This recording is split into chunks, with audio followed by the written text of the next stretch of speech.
안녕하세요 여러분. 오늘의 흥미로운 영상 내용은 애플은 성장을 촉진하는 비밀 무기를 가지고 있습니다. 거의 30년이나 되었습니다. 그리고 우크라이나, 러시아에 축소된 일부의 집착, 트럼프가 평화회담, 추진 기대에 관한 것입니다. 우선 좋아요 버튼을 누르고 채널 구독 및 알림 설정도 잊지 마세요. 여러분의 관심과 지지가 저희에게 큰 힘이 됩니다. 첫 영상은 월스트리트 저널 기사에 기반한 흥미로운 이야기를 들려드리겠습니다. 이 기사는 애플의 놀라운 성장 뒤에 숨겨진 핵심 비밀, 바로 조직 구조에 대해 다룹니다. 스티브 잡스가 1997년 애플로 복귀하면서 도입한 이 구조는 지금도 애플을 세계 최고의 기업 중 하나로 유지하는데 중요한 역할을 하고 있습니다. 그럼 지금부터 자세히 살펴보겠습니다. 1997년 스티브 잡스는 재정 위기를 겪던 애플로 복귀했습니다. 당시 애플은 일반적인 제품 중심 조직 구조를 가지고 있었는데 이는 제품마다 독립적인 부서를 운영하며 차체적인 재무제표를 관리하는 방식이었습니다. 잡스는 이러한 방식을 강하게 반대했습니다.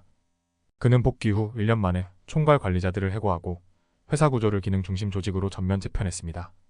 이제 하드웨어, 소프트웨어, 마케팅 등 모든 부서는 기능별로 나뉘어 운영되었고 모든 부서가 단일 재무제표를 기준으로 평가받았습니다. 이 새로운 구조는 협업을 강조했습니다. 각 부서는 회사 전체의 성과를 위해 협력해야 했고 이를 통해 중복 비용이 줄어들고 효율성이 극대화되었습니다.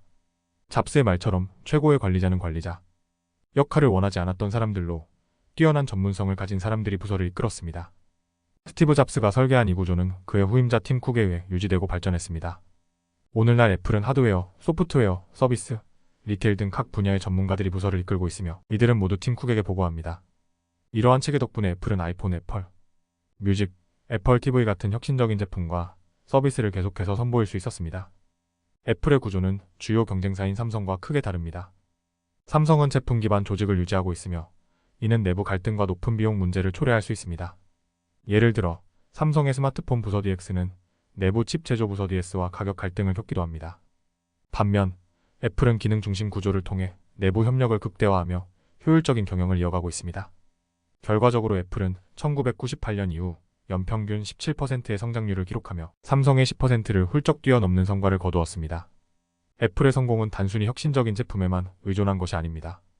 스티브 잡스가 설계한 기능 중심의 조직 구조가 있었기에 가능했습니다. 이 구조는 회사 내부의 협업을 강화하고 기술 혁신의 속도에 빠르게 적응할 수 있는 유연성을 제공합니다. 이처럼 무형의 강점, 즉 조직 구조는 애플의 성장을 촉진하는 숨겨진 비밀 무기입니다. 아이폰과 같은 혁신적인 제품조차 이 구조 덕분에 탄생했다고 해도 과언이 아닙니다. 다음 영상은 월스트리트 저널 기사를 기반으로 한 내용을 소개해드리겠습니다. 최근 우크라이나와 러시아 사이에서 벌어지고 있는 쿠르스크 전투는 양국의 군사적 전략뿐 아니라 향후 국제 정치에도 큰 영향을 미칠 수 있는 중요한 사안입니다. 특히 내년 1월 미국의 도널드 트럼프 대통령 당선자가 취임을 앞두고 있는 상황에서 이 전투는 더욱 복잡한 의미를 가지게 되었는데요. 그럼 지금부터 자세히 알아보겠습니다. 우크라이나와 러시아는 쿠르스크 지역에서 전례 없는 격렬한 전투를 벌이고 있습니다. 이 지역은 러시아군이 우크라이나군을 몰아내고 협상 테이블에서 유리한 입지를 확보하기 위해 총력을 다하는 핵심 전장입니다. 우크라이나군 제47여단의 대대장인 제니는 러시아군은 아침, 낮, 밤 가리지 않고 끊임없이 공격을 감행하고 있다고 말했습니다. 특히 러시아는 병력을 대규모로 투입하면서도 엄청난 희생을 감수하고 있는데 이는 병사들이 쓰러진 동료의 시신을 밟으며 전진한다는 우크라이나 군인의 증언에서도 드러납니다. 러시아는 쿠르스크 지역에 약 4만 5천 명의 병력을 배치했으며 드론과 활공폭탄 같은 첨단 무기를 대거 동원하고 있습니다. 이는 전술적 우위를 점하기 위한 시도로 보이며 현재 러시아는 우크라이나가 8월에 점령했던 지역의 거의 절반을 탈환했습니다. 우크라이나는 이에 맞서 미국산 브래들리, 장갑차와 같은 최신 장비를 활용해 병력을 교대로 투입하며 방어를 이어가고 있습니다. 특히 바이든 대통령의 결정으로 장거리 미사일 지원을 받게 된 우크라이나군은 러시아의 공급선과 지휘선을 방해할 수 있는 중요한 전략적 도구를 확보했습니다. 내년 1월 도널드 트럼프 대통령 당선자가 취임하게 되면 러시아와 우크라이나 간의 평화 협상이 주요 의제로 떠오를 가능성이 있습니다. 트럼프 당선자는 협상을 원하고 있지만 키이우는 러시아가 이를 이용해 전략적 우위를 확보하려 할까 우려하고 있습니다. 우크라이나 관리들은 러시아가 트럼프 취임 전에 쿠르스크를 완전히 장악하려 하고 있다고 보고 있습니다. 그러나 우크라이나가 일부 영토를 유지할 수 있다면 이는 평화 협상에서 중요한 협상 카드가 될 것입니다. 쿠르스크 전선은 단순한 물리적 전투를 넘어 병사들에게 극도의 정신적, 육체적 부담을 안기고 있습니다. 병사들은 러시아군의 지속적인 공격에 직면하면서도 병력과 탄약 부족으로 어려움을 겪고 있습니다. 한 우크라이나 군인은 전쟁 초기와 달리 지금은 병사들의 동기를 유지하는 것이 점점 더 어려워지고 있다며 이제는 매달 병사들에게 싸울 이유를 상기시켜야 한다고 말했습니다. 미국과 영국의 군사 분석가들은 러시아가 쿠르스크에서 대규모 공세를 준비하고 있다고 보고 있으며 이는 우크라이나를 전략적으로 더 압박하기 위한 시도라고 분석했습니다.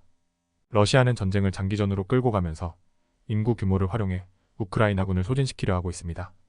한편 우크라이나는 미국의 군사 지원을 활용해 이를 막으려 하지만 겨울이 오기 전까지 쿠르스크를 방어할 수 있을지가 관건입니다. 우크라이나와 러시아의 쿠르스크 전투는 단순히 군사적 충돌이 아니라 지정학적 게임의 중요한 부분을 차지하고 있습니다. 우크라이나는 이 지역을 방어함으로써 협상 테이블에서 유리한 위치를 확보하려 하고 러시아는 이를 탈환해 협상에서 우위를 점하려 합니다. 앞으로 트럼프 행정부의 등장과 국제사회의 지원 여부에 따라 이 전쟁의 향방은 크게 달라질 것으로 보입니다. 오늘은 여기까지입니다. 다음 영상에서 더 유익하고 흥미로운 내용으로 찾아뵙겠습니다. 이 영상은 투자 의견이 아닙니다. 매우 고맙습니다.